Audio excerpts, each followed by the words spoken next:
ba pare ma ni leen président xol bu mel ne Macky Sall amul ci réew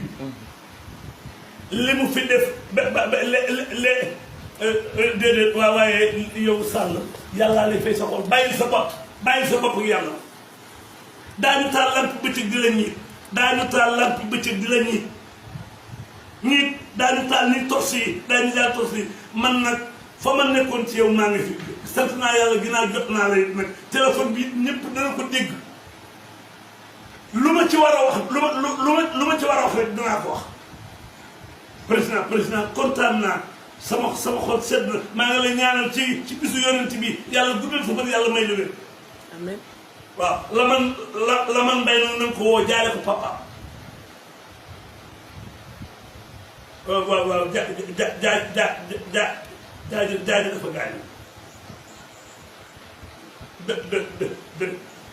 mais daf laa bëgg Assane Mbaye na nga fa woon daf laa bëgg waaw maa ngi koy wax léegi ni ko jël ko téléphone waaw jërëjëf Sall dee def léeg-léeg nga woo ma rek bu gaa yi demit nañ ma woo fu ñuy dem nañ ma woo waaye léegi jeex may wax xam naa loolu yu fi jaar rek jàllale naa ko